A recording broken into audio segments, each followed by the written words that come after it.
Hey, what's up, guys? Welcome back to the EmpowerUp podcast. This is the podcast where we talk with people from around the industry on how they got in and their experiences, and also learn a bit about their life journey to getting to where they're at now. Um, so we have a special guest with us today, named Jake Travis. Jake, do you want to go ahead and introduce yourself? Howdy. I'm so nervous. My heart is just going.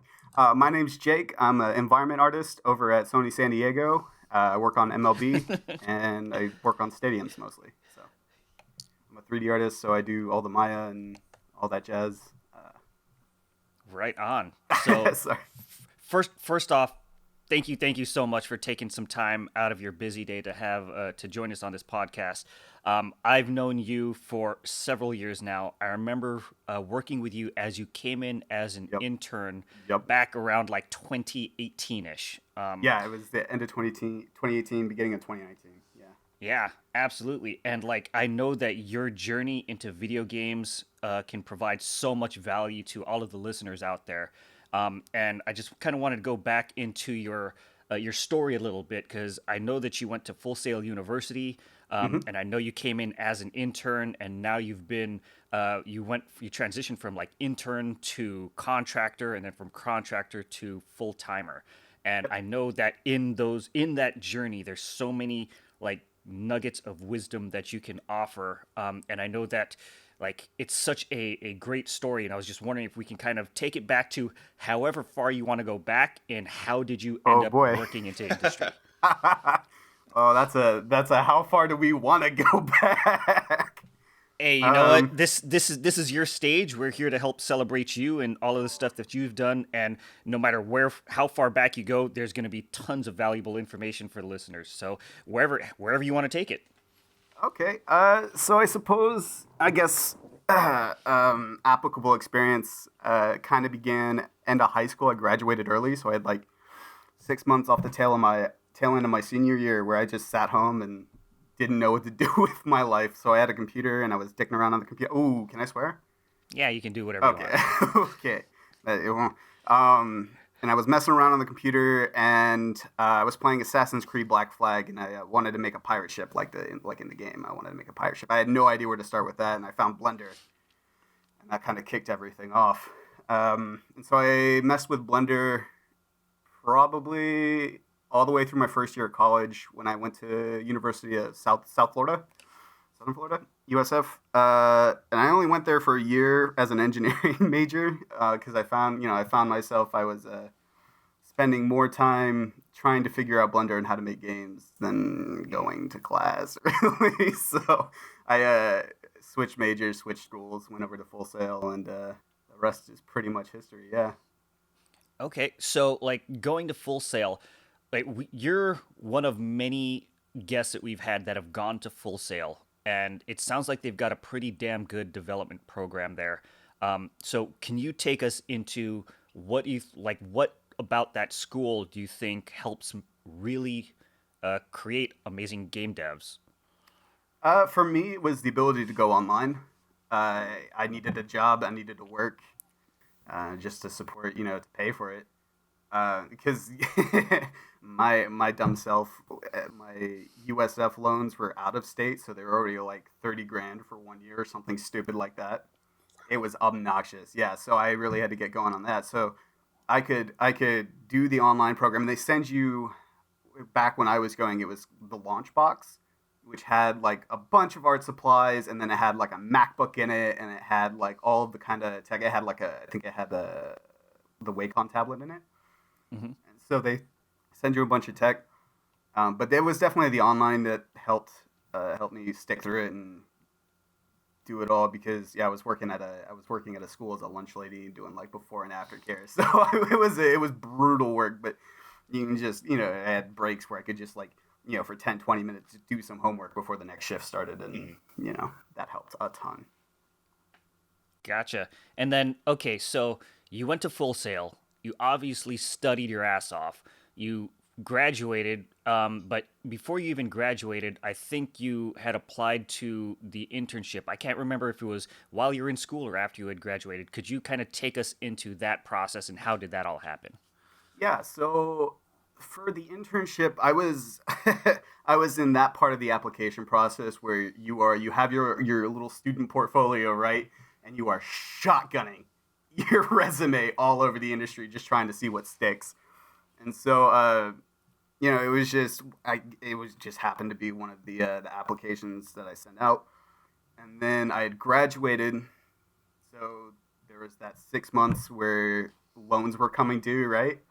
And so I guess I graduated, and I applied for the job. I got a call from my managers, well, not who I know now as my managers. I remember talking to them a little bit, and then almost falling into the pool while I was talking to them. Yeah.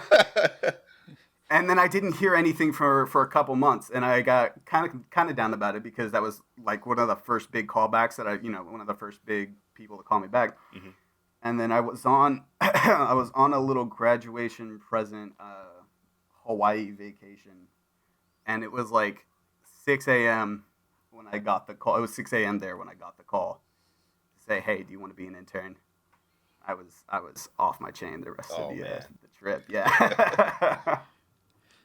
Right on. And then, like, oh my goodness, so many things to kind of unpack from there. One of the things that you mentioned is shotgunning your resume and your portfolio to all kinds of different companies. Like, tell us about how many were there? How many did you got back to you? What was that whole application process like?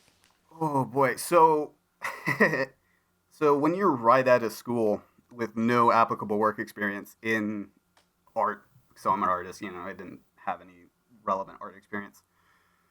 There's, especially in Florida, there's a lot of, you have Ringling down there, you've got Full Sail down there, you've got, SCAD is just right up in Georgia. So you've got so much talent in one little area that the job pool down there is just, it's non-existent.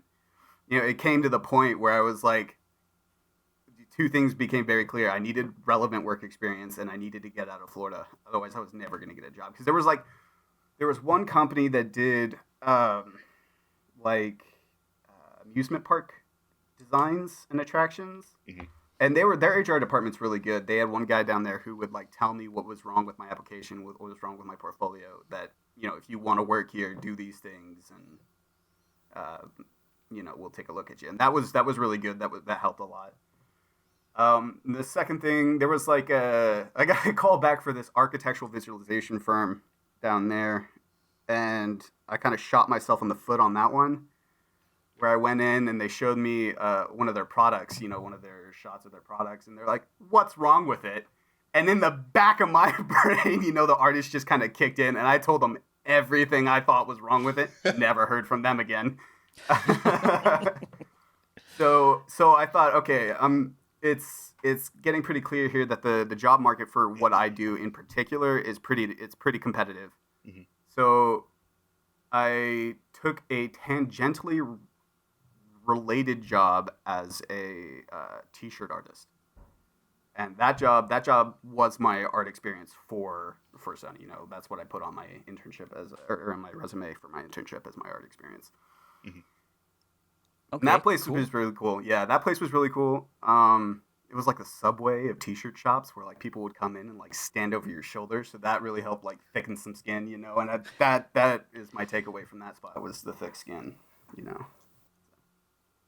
Okay. And then, so you had this job experience at a t-shirt shop, and like one of those, you mentioned building thick skin, like for all of the artists out there that are kind of just getting their foot in the door, kind of learning how to become a professional artist. Why does that thick skin, why is that so important? Well, if you want to be in AAA and you want to be in like a production artist, like that's what you want to do, you can't be precious with your work. You can't get attached to it because you're not making it for you anymore, right? You're making it for an entity that's much, much larger than you, and on a project that, it's not your project. So when you go to learn to make stuff, you've got to just be able to shrug it off if your manager's like, that ain't chief. You can't get pissy and, get attached to your stuff. It's not going to do you, and it doesn't serve you, So you really got to learn how to let the water just kind of fall off your shoulders and keep trucking, roll with the punches and do what you got to do. And that's Gotcha. that is that kind of the rule for AAA. Okay. They're And not. Yeah. Sorry. is that something that you only picked up at the t-shirt shop? Is that feedback that you got while you're in school, or did you just kind of naturally gain that type of insight? Well, I'm already kind of bullheaded as it is, so that stuff doesn't really bother me too much. But I was a little more precious with my art before taking that job as the t-shirt shop, because what that place was, it literally had, you know, a printer up front, 2 workstations, and they would use the sign on the door said the art was free. All right, so people already came in with wild expectations. So you worked with a lot of different people, you know, every type of buddy. So you kind of just learned that, you know, even if you really like it and it's objectively a really good piece of art, if they don't like it, they're not gonna buy it. Mm-hmm. So you really gotta, you know, because you're an artist, and if you work for PlayStation, you're an artist, but you're also, you know, Sony's your customer. They're paying you for the art, so you do what they tell you. Understood. Okay, cool. So, like, you went into your journey from being in school, getting this job experience at this t-shirt shop, and then you also mentioned getting the internship at PlayStation. Like, you mentioned there was like 2 months in between the time that you like heard that you applied to the internship or when you had the conversation.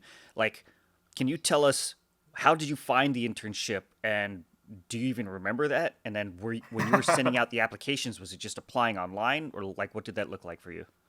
Yeah, so I was, in a way, I have a very supportive family, and so especially Ma, she's a hype beast second to none, and she would like send me jobs, and I would like apply for jobs, and so I had like this huge like job pool, and it was either one I applied for or one she sent me, and it was an online application.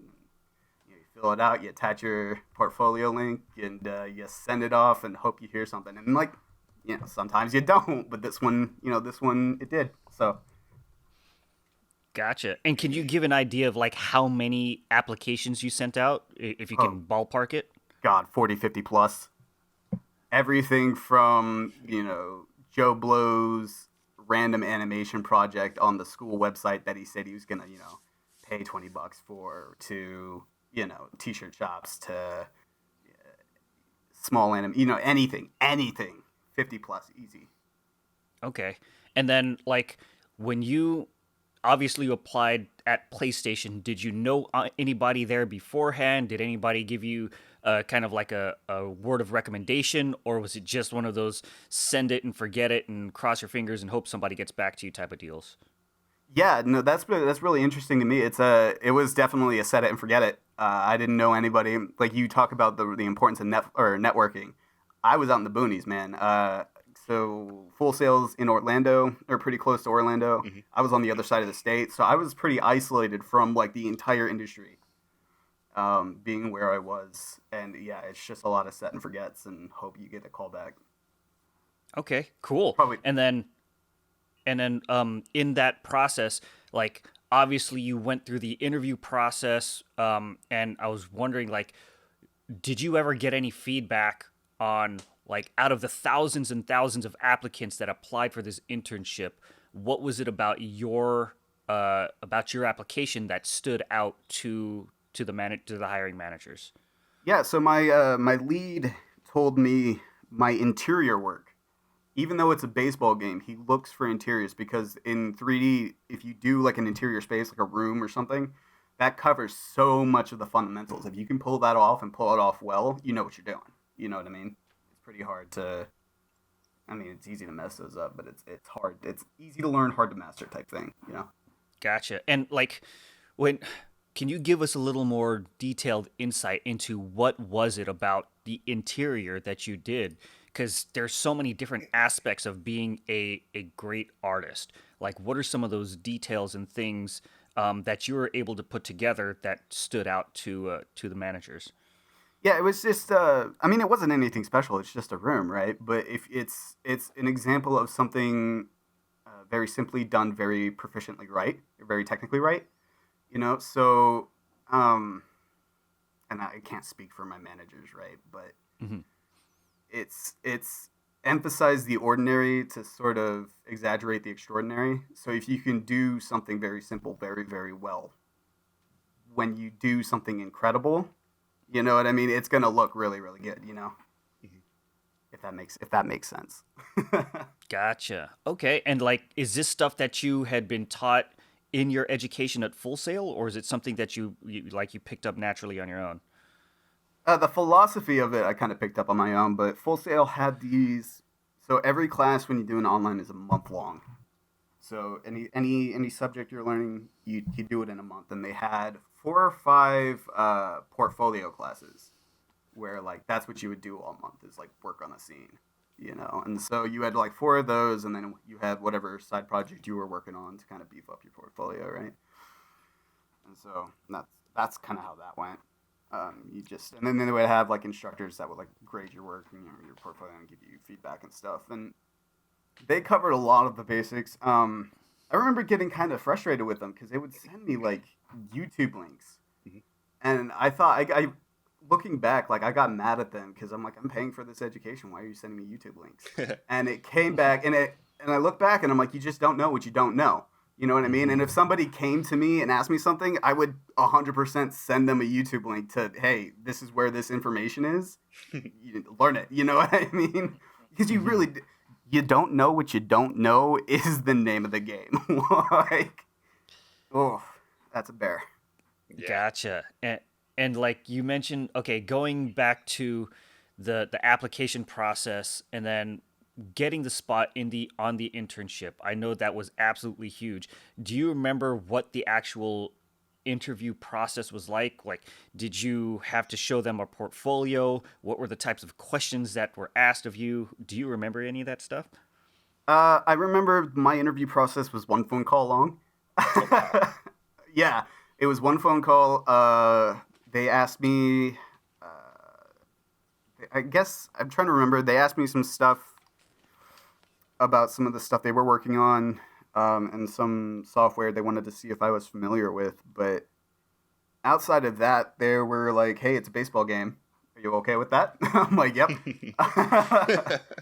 But yeah, they just really wanted to make sure that, hey, this is a software we're using. Are you familiar with it? Are you proficient with it? And Gotcha. then And then like the software, the technical skills.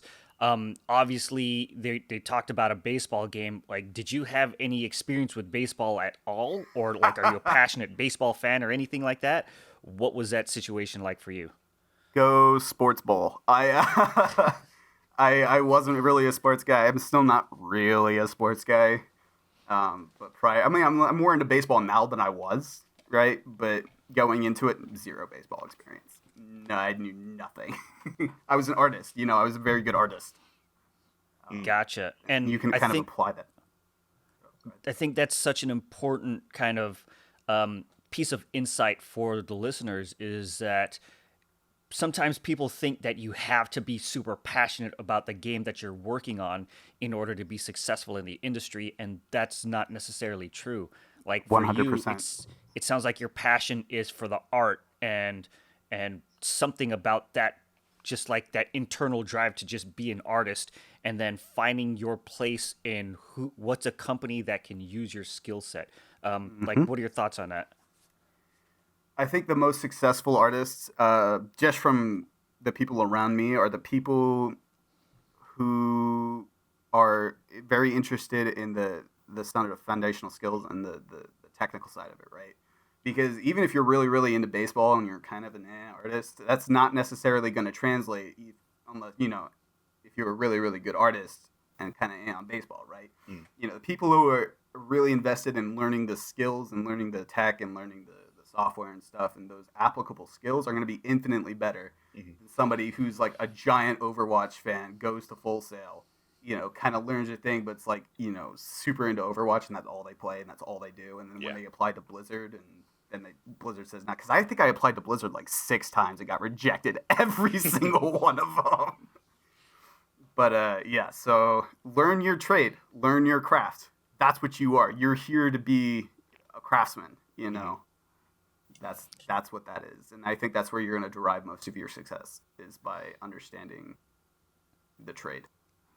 And can you go into like what are some of the disciplines that you've learned, the techniques that that you put into play when it comes to being a professional? Because you know that there's a difference between kind of being a hobbyist and like kind of doing things for fun and on your free time versus being a professional where it's like your livelihood. You do it day in and day out. What are some of the nuances that make you successful as a professional? The technical skills, Mr. Steve. So like, especially for if you're trying to make the jump from hobbyist to professional, you need to show that your understanding of the trade goes beyond the sort of base artistic understanding of it, right? Because you can make a high poly beautiful sculpture, right? But if you can't reduce it and then drop in normal maps and, get it to work within an engine, it's no use, right? And if your portfolio is beautiful, you have all these rendered shots and all of these environments and characters, and it can be gorgeous. But if you don't put any of the technical stuff up there that shows what you're doing on the back end, then nobody knows, hey, what's going on here. You know what I mean? And that was one of the critiques I got from the place down in Tampa. They were like, hey, we don't see any of your UVs. We don't see, any of the tech. Like, we get that you have a base understanding of it, right? We know that you know how to texture. We know that you know how to, put polygons on the screen. But it's a lot of the more nuanced sort of technical skills that really push you to the next level, right? That really makes you the jump. So what's the best way to kind of show that off? Like you applied it like Sony, you applied all these different companies. Did you work on games with Full Sail, or like how do you prove that you have the ability to get that working in the game engine? So it's really just showing the back end. So when you take your screenshots, you show your wireframe. Screenshots, okay. Show that it's it's just showing the back end, the work in progress stuff. The hey, this technique is really really cool. Let me show you how I did it type thing. Sorry, was there a part 2 to that question? No, I mean, that was pretty much it. I'm just kind of curious. I mean, I know with certain disciplines, it's kind of hard to show off, hey, I can do game stuff without programming the game yourself. You know what I mean? Mm-hmm, mm-hmm. Yeah. Oh, that's another thing. Yeah, learn to code. Learn some programming. That's going to be... Because I'm taking a whole Python course right now. Oh, really? Because you reach a certain ceiling of what you can do without code. Mm-hmm. And then the minute you can learn code, your sort of limits expand exponentially, right? Because then you're talking to the computer, and then you can make the computer do whatever you want, and that's pretty cool. So can you go into like why Python in particular? Yeah, so I was checking out on GitHub. There's this I can send the link. There's basically a 2-year free CS program up on GitHub. And they've compiled a bunch of information, and it's laid out like a course. And so the first course is Python. Yeah, Python for everybody. And it's 10 weeks, and you spend 10 hours a week, and it's 10 weeks, and you learn Python, yeah. But I'll send that over to you. Dude, that's awesome. And, like, I know that you have come to that insight. Is that something that, like, did your managers tell you to do that? Or is that something like a conclusion that you're like, oh shit, interacting with all of the people that are implementing this art, it would be helpful if I knew these skills. Like, how was that? How did you come to that conclusion that you needed to boost up these skills in particular? That's actually a fairly recent revelation. We got a technical artist named Mark, and he sits right behind me, and that's what he does, is he codes, and he does stuff with the graphics lead and the programming. And I just see this kind of stuff he can do, and he can relay back and forth with these leads really easily in the vocabulary between them. And I just see how efficient it is and how like next level it is. And I'm like, all right, if I'm gonna get there, that's the next thing I need to do, is to kind of, broaden up the technical skills. Right on. That's awesome. And like, I know one of those things that you mentioned is you don't know what you don't know. And like, how has your experience working in the industry opened your eyes to, like, if you had to talk to Jake who's in college like 3 years ago, right? What would you tell Jake of that time to prepare for where you are now? Oh, geez. Stop using Blender. Unless you're in a very small studio or a studio that was built on Blender. Most of the industry uses Maya or Max. Okay. Get into Maya and Max. So one of the things I remember from Blender was like, there's a process called UV unwrapping, which is how you take the geometry and you put textures on it. You tell the program. It's like those little chocolate Santas, and you unwrap the foil off the chocolate Santa. It's the same idea. You take it, you unwrap it, and you put the textures on it. When I was in Blender, I tried everything to avoid this process because I was just terrified. It just looked big and scary, and I'm like, UVs. I don't want to. No. And that's kind of my base reaction for a lot of things, and I really got to stop doing that. But yeah, you just really got to learn the workflow. Like if you went onto YouTube and looked up like 3D workflow or like how to make a 3D workflow or something like that you just gotta learn it, man. You gotta learn you gotta get in, you gotta get your hands dirty, you gotta do the stuff you don't want to do. Gotcha. Okay. Man, and just being able to provide that insight to a younger version of yourself. That's why this podcast can be so valuable, because there are people that are like where you were 3 years ago. And then like part of this is like getting into what's the mentality of a professional. Like we kind of dug into this a little bit. Having thick skin, like if there's a top like 3 skills, a top three list of things that you would recommend for somebody that's looking into the industry, what would that be for you? Learn how to balance your personal life. That's very important because the industry is going to run you ragged. It's gonna there's trains to keep on time, there's people to make happy. Learn how to balance your personal life. Eat well, exercise, do all of this stuff, because in the end, it's going to benefit you greater than probably anything else. The second thing for just professional mindset is we got trains to keep going. Whatever you need to do to keep those trains on time, you do it. You know what I mean? It's no longer, it's getting late. I'm kind of tired. This project, you could. No, if it needs to get done, you need to get it in your head that you got to get it done. And then the last thing is the thick skin. You just got to let it roll off your shoulders. You're here to serve a purpose. They're not here to coddle you. You know what I mean? Like, obviously, if you're on a good team, they're going to help you develop. And my team has done that with me. Like, I was rough coming in as an intern. My team, I have the best mentors. Keo and Chris, those guys have my back. And I've developed so much as an artist from being in this position and, like, having these people. But it's also, hey, you've got to learn, but we also got to get this stuff in, and it needs to be good, and you can't be precious about your work. Let's go. Yeah. Dude, I absolutely love that. And the fact that you've called out several like mentors and people that have helped you out, can you tell us about like your relationship with professionals in the industry, and what does that like mentor mentee relationship look like? Like what is it about them that makes you want to keep going to them, and why do you think they want to keep working with you?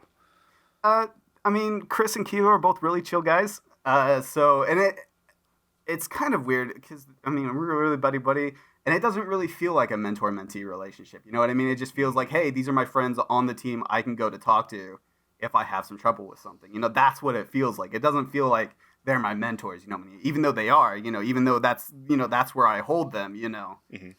It feels like I'm just going to my friend to ask them a question, Gotcha. And like, another thing that we like to emphasize is the importance of the soft skills and not just the technical skills. You've obviously been a professional in the industry for a while now, and you've seen how just being able to interact with others, why that's so important, right? Can you go into your experience with that?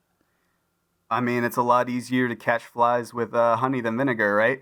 So having a good personality, just being happy and friendly, and you're here to do a job, you're here to be helpful, you're here to do something. So if you can carry that kind of energy with you, that kind of mentality, like be helpful, be good, be positive, those kind of things really, really help in the industry. and I'm not sure if you've noticed how like small the industry can be, Oh but yeah. I'm sure you've noticed like people have reputations that they carry around with them. You've come across people that have worked all across the industry from probably like Xbox, Nintendo, Square Enix, and like can you talk about how small the industry is and like the people that you've been able to interact with because you've just been in the industry for three plus years? Like, what's that been like for you? Yeah, it's we actually had an example of this recently. One of the interns that came into our studio, he did his internship, did his contract, did his first year on contract, and then went to move to Valkyrie, which is a support studio. But it's kind of weird because now there's somebody that I know that's out there on another project. You know what I mean? Mm-hmm. That's kind of a weird feeling. But then like, you talk to like Chris. Chris is a good one because when I started as an intern, he was the first person I think I've ever been starstruck by, because he worked on one of the games. He worked on a game called MX versus ATV that me and a buddy played when I was a beastie, when I was a wee beastie. We played that game like religiously. Like I would go to his house, play it. And so I came into internship first day, and I was asking everybody their kind of history. And Chris goes, "Oh, MX versus ATV." My jaw hit the floor, dog. And it's crazy. Like these people have like such history to them. The leads, everybody, the seniors. They have so much history to them. It's fun to listen to them like talk. Like I was talking to a buddy, and he was talking about like the old Voodoo graphic cards, like from way back in the day, and that was just so much fun to listen to. And like you, sorry, I sorry. derailed the question. So no, keep going. Well, that was the end of the what I had there. Okay. Sorry. And then like one of the things that you mentioned is that you were talking to somebody and you kind of got starstruck because you Yes. realized that he worked on a game that you had enjoyed so much as a kid. But I'm sure there's a point where you were like, "Oh shit, this is a human being, right? This is just Yeah, a dude. cool guy." That's Tell- That's the weirdest thing. Like when you go to lunch with these guys, and you're just like, oh, Yeah. they have families. Yeah. They're people. You know what I mean? Like Chris will sit and have a conversation with me, and I'm like, he is talking to me, just like another person, and I'm like, oh. And I still to this day, like I'm 4 years into this MLB thing, I still walk around some of these guys like, oh, like Dory May playing in the background, right? Dude, that's one of the things that I love is that one, realizing that there's so many like amazing people that we're around that have created these games that we've grown up and love. And then but part of it is seeing that they're human beings, and not that it's like bringing them down, but just kind of giving me the insight that hey, I can do some pretty cool stuff too because I'm a human being. I live, I breathe, I eat just like this other person. And it's just something about, okay, what is it about them that I can learn from? Because it's not like they're superhumans. They're not like, they don't have superpowers, right? Right. They're not these big heroes that sometimes we can make them out to be in our own heads. So it gives us like the confidence that we can do it ourselves. So like, can you give us some more examples of how like those aha moments that you've had with regards to your journey in the industry? Yeah, so I'm a really firm believer that anybody can do anything if you bang your head against the wall long enough. Yes. There's nothing you can't do if you honest to God just try. And I think I don't want to say it like this. I kind of exemplify this. So in high school, I wasn't an artist until end of high school, beginning of college. All through high school, I was on an engineering track. Math, I hate math, but I was good at it. And first year of university was engineering major. And then I switched. I remember having that conversation with my parents. That was a rough one. Hey, let me go to video game school, guys. But I remember specifically the first ZBrush class that you take at Full Sail, at least back then, was your first character creation class. So you're learning, not only you're trying to figure out how to make characters, but you're also figuring out this really obtuse piece of technology at the same time. And I spent, so I would wake up at 5, go to work at 6, first shift would be over. This was when I was at the school. First shift would be over around 9, and then I would have about an hour before I had to prep for lunch. So I would bust out the laptop and do the ZBrush for an hour on my break, and then do lunch service, and then I would have about 30 minutes between lunch and aftercare. So I would pop it back open and do that, and then I would go home and work till about 11. Trying to figure, and this is all just one class, and then weekends were like 14 hours trying to figure out. It was brutal, dude. But it was literally one of those where you had no other choice. If you were gonna figure it out, I mean, bang your head against the wall, son, because there's nothing else. Like, you gotta learn it. You know, no one's gonna learn it for you. That's a hard lesson to take into adulthood. No one's gonna learn it for you. Isn't that the truth? And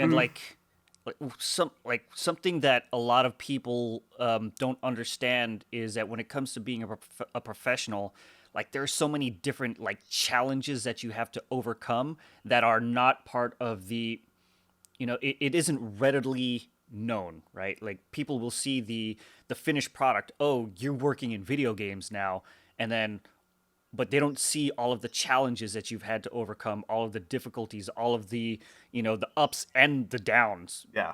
Like, what are the things that help motivate you in those moments? Because I'm sure that there are some challenges that you came across. Like, what are some of the things that stick out in your mind? Oh, jeez. Sorry, could you repeat a little bit of that? I got lost in the question. It's like, what are some of the challenges that you've had to overcome, and then how did you do it? Like, because in these moments, like you mentioned, being an adult, you don't always have somebody to walk you through step by step how to get through it. So what's it been for you? That's the biggest challenge. I'm going to say it. The biggest challenge for me is to show up for myself every day. There are some days you just don't want to do it. You know what I mean? Get out of bed, do anything. But you really got to, especially the older you get, maybe this is just because, you really got to, it's a battle, man. It's a struggle. Games. I thought the games were always fun. Mm-hmm. But 90% of my problems I solve with coffee.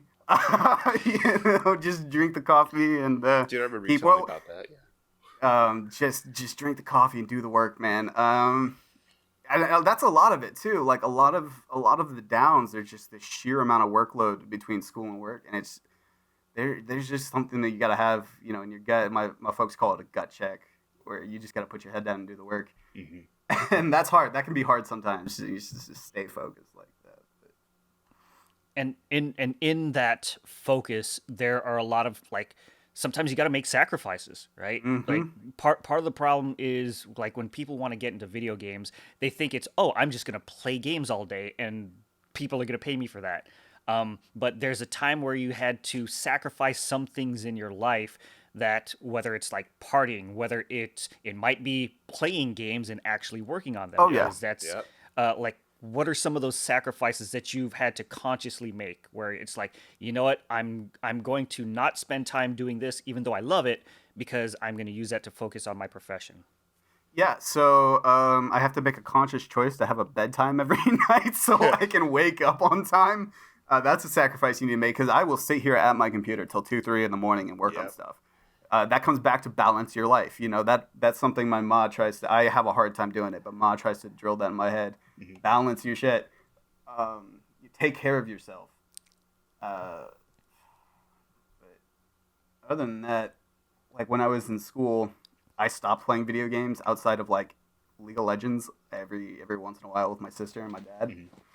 Like, even now, I play a lot less video games because I'm working on other stuff. You know what I mean? And I think that becomes a sort of natural transition if you get far enough and you work on stuff long enough.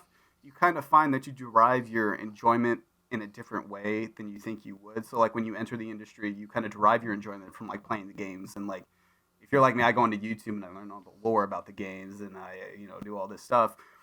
But as you learn how to make the models and, do the sculpts and build the game, that's kind of where you derive your entertainment from games, Mm-hmm. At least for me, that's infinitely more enjoyable than playing somebody else's product and building something, you know what I mean? Yeah. Gotcha. Go ahead, Byron.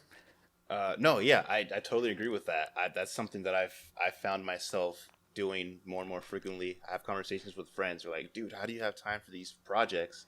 And I'm like, you got to remember, dude, I don't play games a lot anymore. Like, I'm not just saying that to say that. Like, you can see the hours I've put in on certain games it's pretty low, but Yeah. as a trade-off, I have produced a lot more work, like, other stuff. So it's just really, it's a really interesting kind of thing that, like, a tipping point, I guess, once you get into the industry.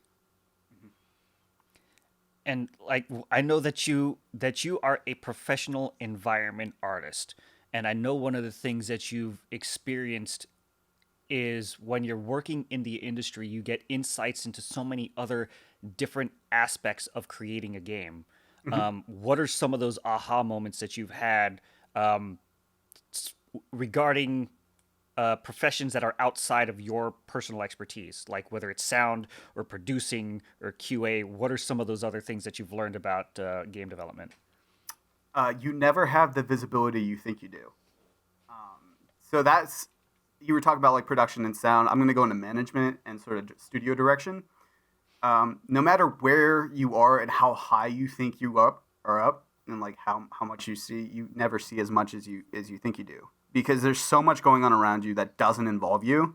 And it can be frustrating as an artist when you're in a cube for God knows how long, just cranking out art assets, and something comes down from on high that you don't understand, and that's been a really interesting challenge for me, because I know I get a kind of a short fuse with that stuff, but it's really patience.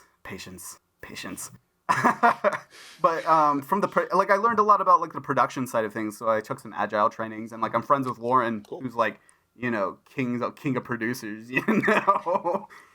so he has a lot of really interesting insights too, just on how things happen in the studio. Like one of the things I learned about agile that really opened my eyes to how things work higher up in the studios is one of the key bullet points is wait as long as responsibly possible to make your decision.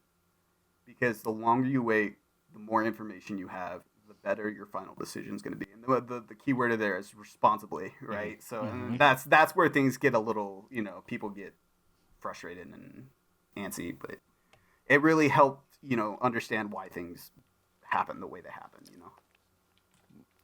Gotcha. And then, like, going back to aha moments in the industry, what are things like, I'm sure you had an idea of what you think it's like to work in a video game company. What were some of the, oh shit, I didn't expect that to happen, like after you actually got in? I mean, I'm trying to think. Like, there's a very the technical side of it, right? It all comes back to the technical side. You're so much more ingrained in the tech side of it than you think you will be. So even if you're like an environment artist, right, and you think, hey, my day's going to be go into the office, make some pretty art, go home, submit it and go home. You quickly realize that, hey, it's go to the office, make some pretty art, put it in the engine, do the light maps, and then when you go to look at it on the dev kit and it's broken, and you got to figure out why it's broken, and then you got to go into the back end tech of that. You know what I mean? The sheer technical aspect of it, I was not prepared for, and in many ways, I'm still not prepared for. That's why I'm taking like the Python classes, right?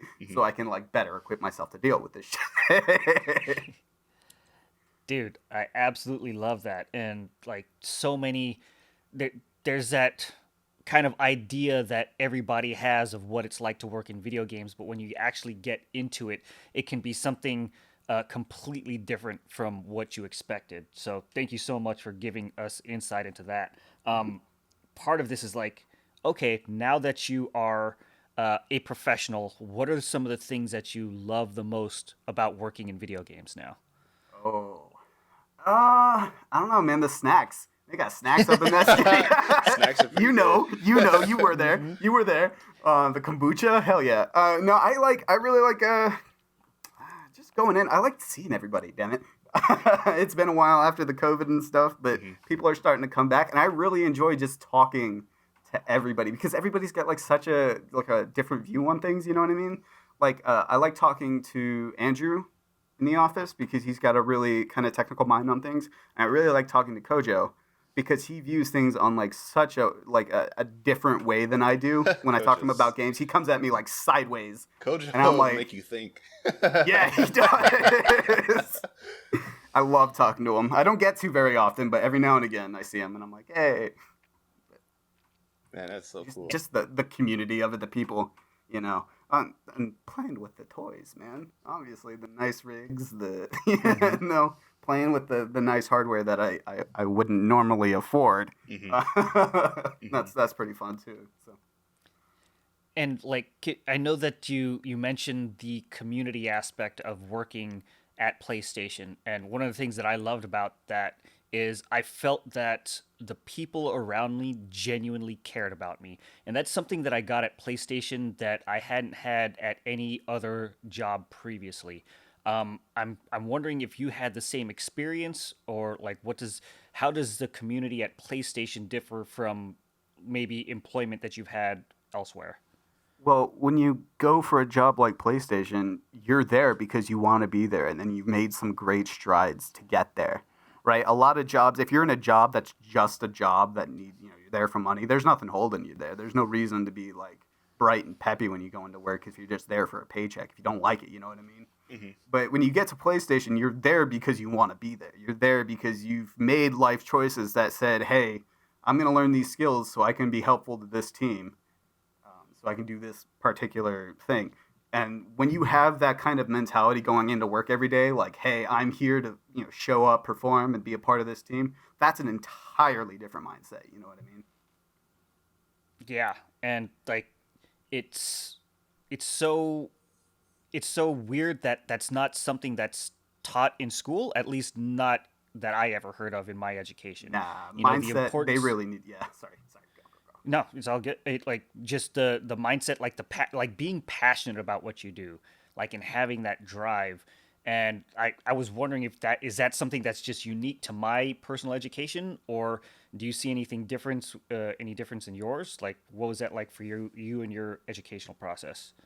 Well, there was definitely no like mindset training, right? And I feel like that's a lot of like, that's a big educational hole, right? It's just like mental preparedness and like, just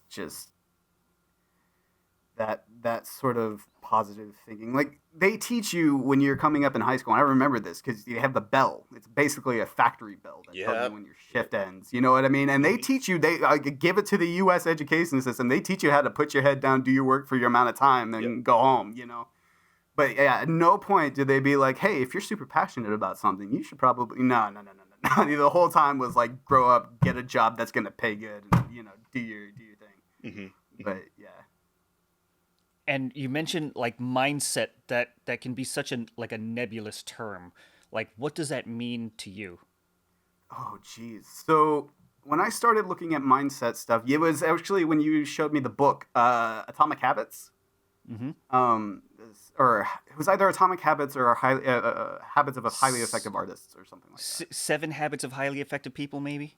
Yes, that one. Yeah. That one. I've never heard that one before. So it's weird because you can go, and I went a long part of my life without really giving too much credence to what's going on up in my head, you know what I mean? But when you start kind of purposefully changing the way you think, you know what I mean, to better suit a workflow or something, it's a really interesting thing. So I have this necklace that I put on now. I bought a necklace, and it's my go mode necklace. I have triggers. I do triggers. So when I put that necklace on, I do it first thing in the morning. That's my all right. Put the coffee on, get out the door, go to work. It's productive time. And I take it off at the end of the day, and it's like, oh, relax. But those are two states of minds that I like actively trigger. You know what I mean? Go mode, relax mode. And it's a infinitely helpful. You know what I mean? And then some days I leave the house without the necklace, and my day's all whacked. Like, I'm so curious about like that specific thing. Is like, how did you learn like a necklace for you? Because I'm sure everybody else has their own unique. Oh, that's triggers. A whole last story. Yeah. Go for like if you wouldn't mind providing some insight. Like, these are some of the little nuances that I think so many people could benefit from, because that type of thing isn't something that they teach in school, at least not to my knowledge. Yeah, so in my family, we have this thing called the bag of rocks. if you are gifted a bag of rocks, you are protected, you are blessed, you are, my grandmother on my mom's side gave my dad, a paratrooper, a bag of rocks. He jumped out of planes for 20 years, he's fine, right? My sister, when I moved to California, gave me a bag of rocks. You're protected, you're blessed, you're good. In that bag of rocks, there's a bunch of different rocks. The ones that stood up to me were onyx and tiger's eye. My sister had a little pamphlet paper that told me which each one we were supposed to do, a little white girl magic, whatever. So I found the ones that I really, really liked, and I bought a necklace that had them on there, and, so I wear that every day. I have the bag of rocks in my backpack that I take with me every day. So it's just something that, like, for my family, like a family thing that I took, and I'm like, okay, what can I, this thing that I can use to, make myself better. That sounds so much like something that professional athletes do.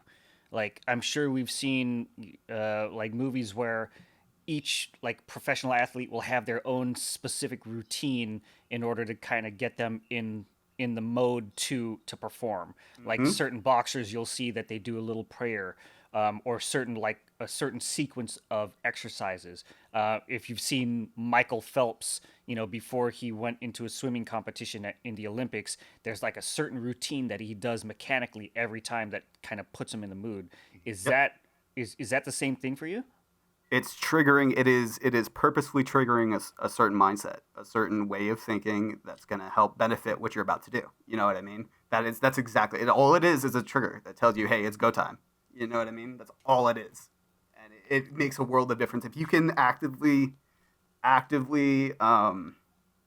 channel certain mindsets, certain grind sets, then, I like that. Then you are infinitely better than somebody who can't. So like, there's this thing called flow state in artists, or in just general. And I think my lead told me that somebody who can access flow state for 3 hours will get more work done than somebody who can't access flow state and tries to work for 8. I agree. You know what I mean? I agree. And that was that when he said that, it became very, very important to me to, figure out how to be able to trigger that, when I needed it. And thus the necklace was born. Dude, that is awesome. Really quick, can you go back into, you mentioned flow state. So for those listeners that don't know what flow state is, can you kind of explain that? Yeah, so flow state is there's actual like scientific terms for it, but it's just when you get like really, really engrossed in what you're doing and you become far, far more productive by virtue of being engrossed in what you're doing. Right. So what you're working on is so important. Like, to me, it just becomes like, if I'm building something, I'm just building something. That's all that's on my mind. You know what I mean? That's all I'm focused on. The world just kind of like beyond the screens, it just falls behind, kind of mutes itself. And then you come out of it and you get a little pounding headache in the back of your head for about 15 minutes. And then, Yep. that's the best way I can describe that. Sorry. So it kind of seems like when you're playing a game and you're engrossed in it so much that time just flies. Yes. And then you open your eyes and next thing you know, it's like 6 a.m. and oh shit, I've been, 15 hours into this game. Is it similar to that? Yeah, so imagine you're going into a team fight mid in League and, it's all the towers are down. It's a straight shot to the Nexus. You are engrossed. You and your team are like in it, right? There's nothing that could happen. Your house could catch on fire. And you're still going to try and, topple the Nexus, get the dub, right? It kind of feels like that, yeah. Awesome. Absolutely love it. And then, like, I kind of want to touch base on that thing that you talked about, bag of rocks. Like, that seems like such a cool kind of, like, trigger for you and your family, and it's something that you guys have built into your family culture. Like, can you go back into, like, what's the origin of that story and how did that come about?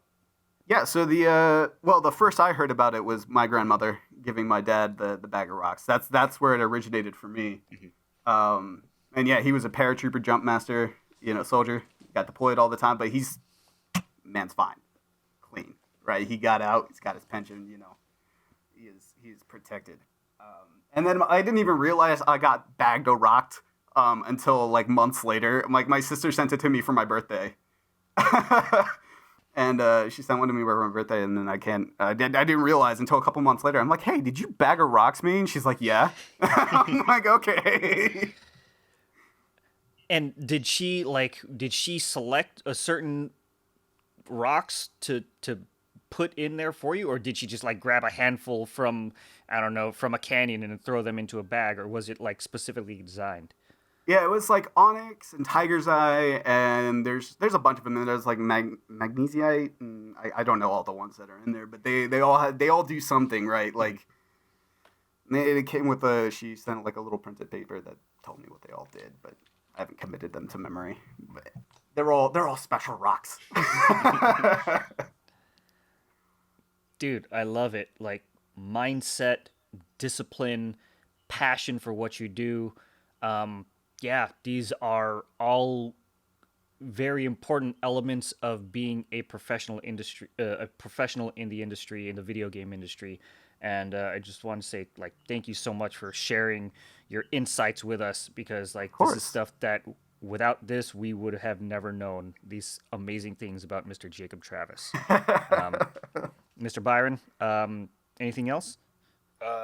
No, man. I've been sitting back, kind of just enjoying listening to your story, because I've known you for a few years, but I don't think I've ever really. Yeah, we've chatted back and forth, but yeah, I don't think we've ever. Yeah. Yeah. So that was really nice, but yeah, man. Thank you so much for agreeing to come on to the podcast. This is a great episode. Again, I love art. I'm not a professional artist, but anytime I can pick someone's brain about this stuff is a good time for me, and I'm sure for our audience as well. So as we near the end of the episode, are there like any last parting words of advice you'd like to give to our audience? Like specifically, the internship, and what were you gonna say? Oh, I'd just like to take it back to the beginning. Like, don't let your work kind of overtake you. Like, balance your life. You know what I mean? Try your very best to sleep. Try your very best to exercise. You know, meditate. Let your brain be still for a little bit, you know, because we live in a world where it's go 100% of the time. Sit and just be still.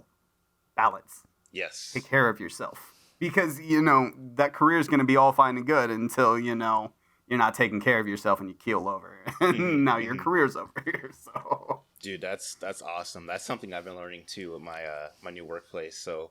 I'm glad you kind of highlighted that, brought some attention to it.